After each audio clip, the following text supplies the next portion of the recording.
자, 하나님에 대해서 또 성경에 대해서 이렇게 반대되는 그런 어떤 철학이나 뭐 또 이념이나 또 문화나 어떤 여러 현상들을 보면은 어떤 생각이 드냐면, 아니 어떻게 이렇게 당연한 거를 이렇게 왜곡할 수 있고 어떻게 이렇게 이해할 수 있을까? 그런 생각이 들어요. 예. 그래서 보면은 하나님께서, 그러니까 하나님의 존재나 또 하나님이 하시는 일에 대해서나 또 하나님께서 말씀하신 그 모든 내용들이 사실은 가만히 살펴보면은 뭐 잘못되거나 문제가 되거나 무슨 비윤리적이거나 비도덕적이거나 아니면 뭔가 좀 아주 괴상하거나 그런 게 아닌데, 보면은 사람들이 하나님을 싫어해요.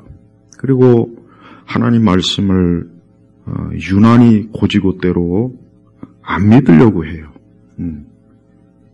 예를 들면 창세기 1장, 2장, 3장을 가만히 보면은, 아니 하나님께서 사람을 만드시고 사람을 지으고 거기에 하나님의 형상을 담고 또 모든 만물을 피조물을 그 피조물 위에 사람을 세워서 통치하고 다스리게 하고, 얼마나 좋습니까? 근데 왜 꼭 굳이 그 사람을 이 동물의 수준에다가 끌어내려서 스스로가 동물 수준으로 내려오려고 하는, 왜 그런 것들을 더 사람들은 좋아하는지, 그건 참 이해할 수가 없는 일이에요. 이해할 수 없는 거예요. 그리고 또 우리 기독교 내에서도 이제 더 이상 아담이 하나님의 형상이고 또 아담이 처음 지음 받을 때부터 이 사람의 존재라는 것을 이제는 더 이상 주류 신학에서는 이제는 한물간 이제 낡은 옛 그런 하나의 이론으로 그냥 치부받습니다. 이제 가면 갈수록 더 하겠죠. 그러니까 이제 교회조차도 하나님께서 말씀하신 그 말씀의 내용을 안 믿는 거예요. 안 믿고 거부하고 싫어하고 그래서 그런 것들이 이제 더 가면 갈수록 이제 진행이 될 텐데, 우리 그리스도인들은 그러한 그 불신앙과 또 하나님을 있는 그대로 믿지 않는 그러한 상태에서 우리가 참 믿음을 잘 지켜나가야 됩니다. 그렇지 않으면은 우리를 올바른 신앙과 믿음에서 끌어내려가지고 그릇된 신앙, 그러니까 잘못된 신앙으로 이렇게 몰아가는 그러한 일에 그만 넘어갈 수가 있어요. 그래서 우리 성도들은 항상 하나님을 경외하고 또 그분을 있는 그대로 믿고 사랑하고 그분을 따르는 것을 정말 중요하게 여겨야 돼요. 이게 평범한 것 같지만은 이러한 것들에 대해서 자꾸 부인을 하는 그런 세대가 되어 있기 때문에 사실 그러는 거예요. 무엇보다도 우리 사람은 그 마음이 어떠한 상태에 있느냐가 참 중요합니다. 우리의 뇌와 마음, 뇌가 마음을 지배하는 것이 아니라 마음이 뇌를 지배합니다. 요거 참 잘 알아야 돼요. 마음이 뇌를 지배해요. 뇌가 마음을 지배하는 게 아니에요. 그래서 성경에서도 마음이라는, 우리 구약 성경도 그렇고 신약 성경도 그렇고 항상 인간에 대해서 늘 얘기 다룰 때 초점을 맞출 때 마음에다 초점을 맞춘단 말이에요. 마음. 뇌에다 초점을 맞추질 않아요. 또 신체에다 초점을 맞추질 않습니다. 마음에 초점을 맞춰요. 마음. 그건 뭔 뜻이냐면 하나님의 성령께서 우리 사람의 안에 내주하신다 하면 어디에 내주하시겠습니까? 뇌입니까? 신체입니까?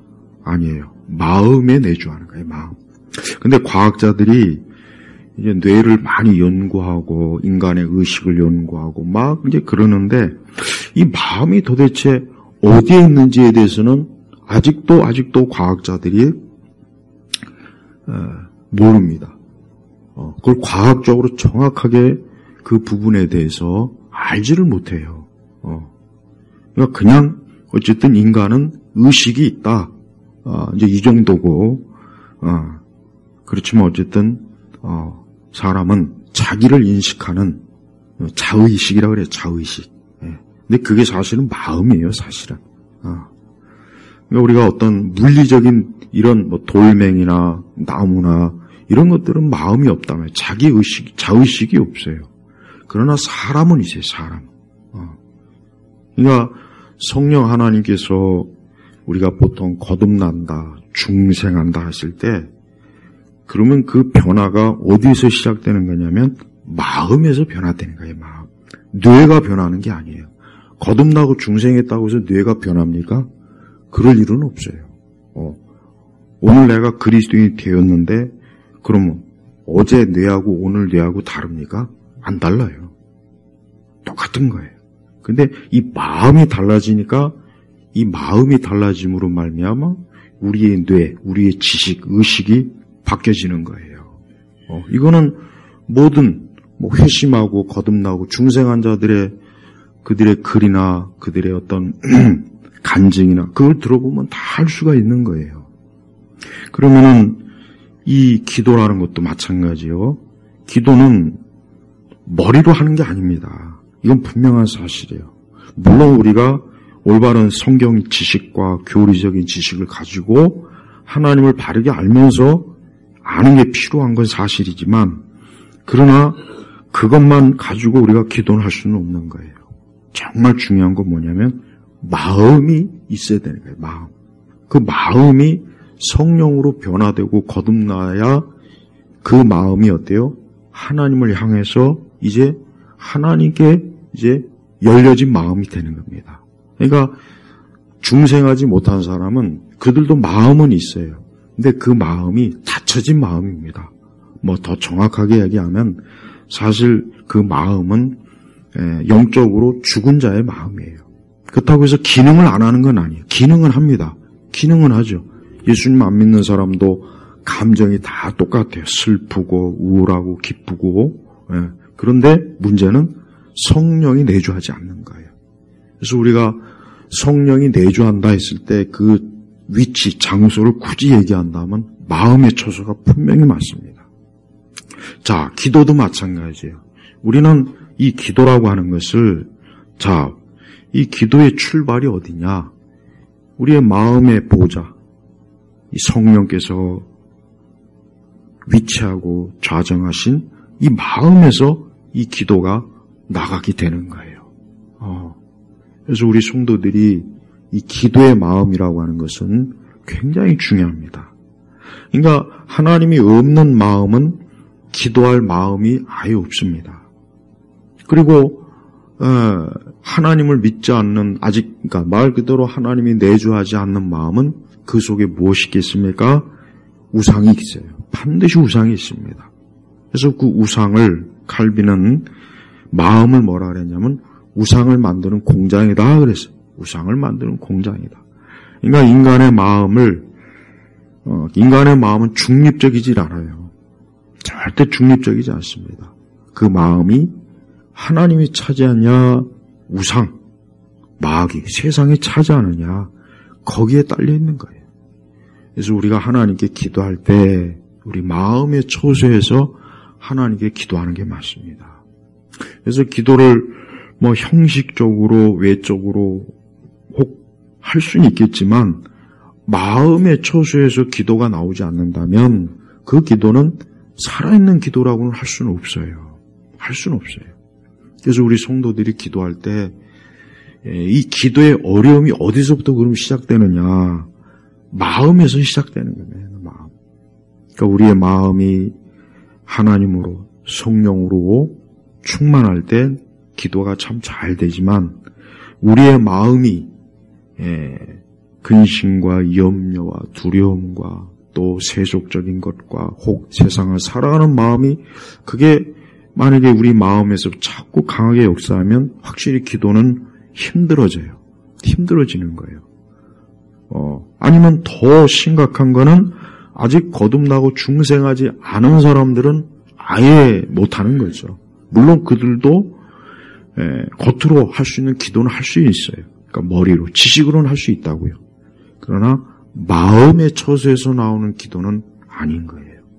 그래서 우리 성도들이 항상 내 마음의 처소에서 하나님을 사랑하고 또 거기에서 하나님을 경외하고 또 하나님을 가까이 하고 하나님의 주인이 되고, 그러니까 내 마음의 중심에서 하나님을 왕으로 주인으로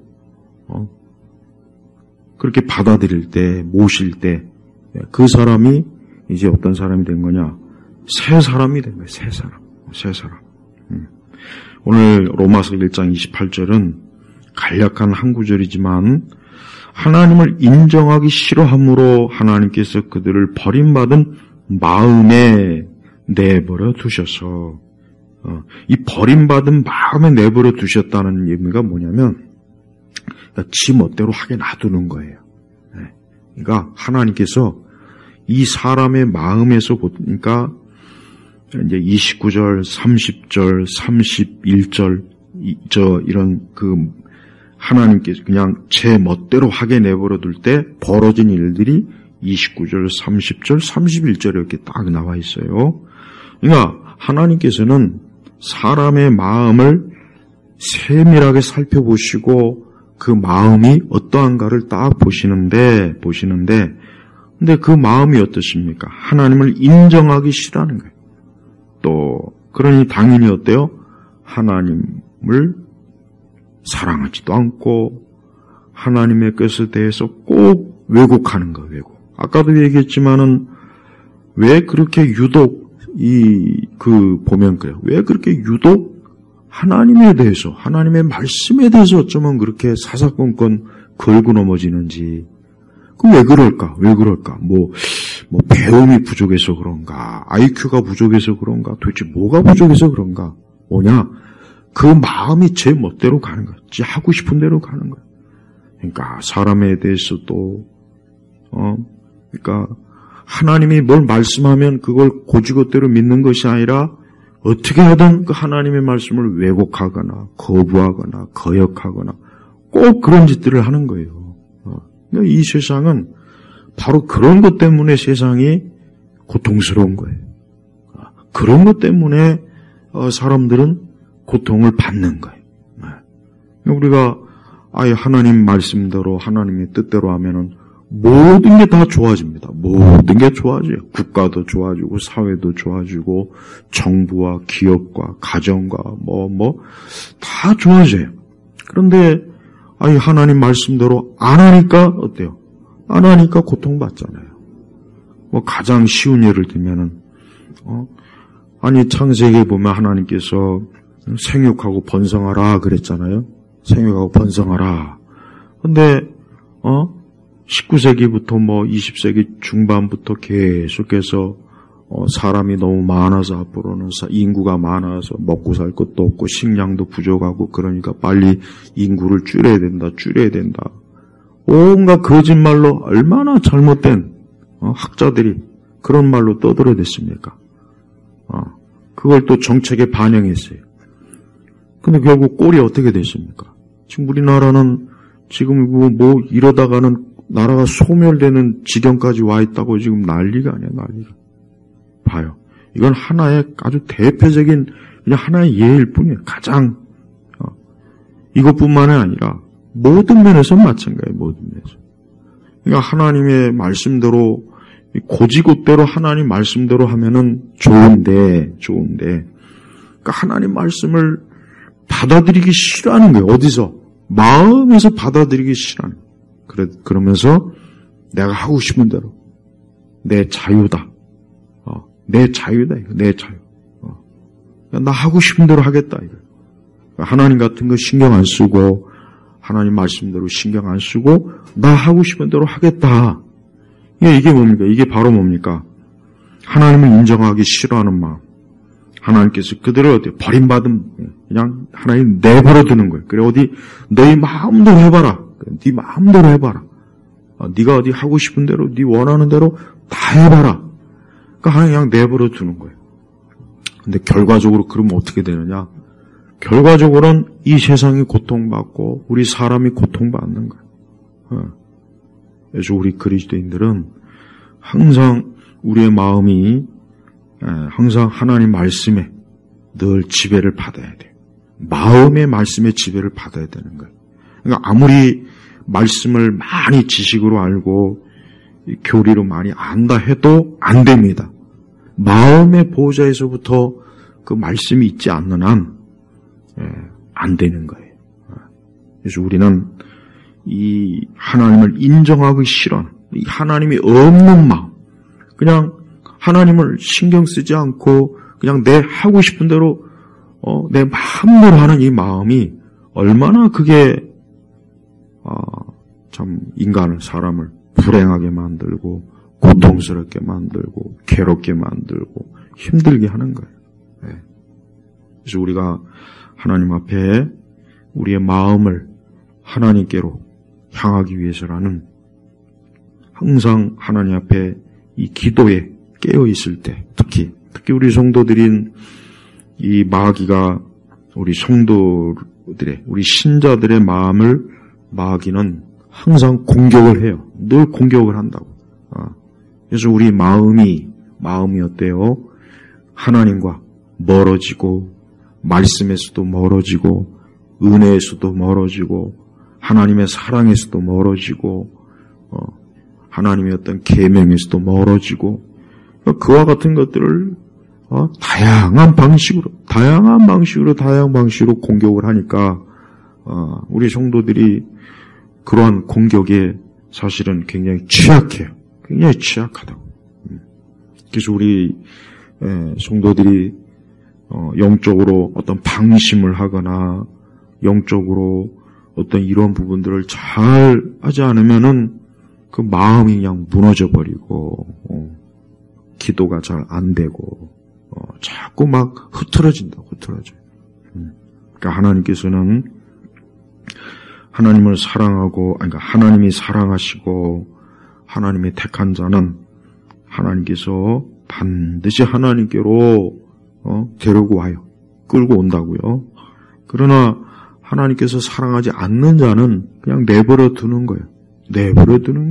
그냥 지 하고 싶은 대로 하나님이 방치하는 거예요. 방치. 근데 그 방치가 결국 뭐냐? 멸망의 길로 가도록 그냥 하나님이 내버려 두는 거예요. 이게 무서운 거예요. 우리 성도들이 마음에서부터 하나님께서 그 마음이 하나님께로 자꾸 이렇게 끌어당길 때 하나님께로 이렇게 기울어져야 돼요. 그렇지 않고 고집을 부리면 안 되는 거예요. 하나님의 성령께서 우리 마음에서부터 기도하고자 하는 마음, 또 하나님을 더 가까이 하고자 하는 마음, 이런 마음을 주셨을 때 우리가 신속하게 거기에 따라가야지, 그렇지 않고 자꾸 고집을 세우고 또 우리 마음에 있는 어떤 잘못된 세속이나 세상이나 악한 이런 데 막 휘둘리게 되면은 그러면은 점점 우리 안에서 하나님의 성령이 근심하고 탄식하게 되는 거예요.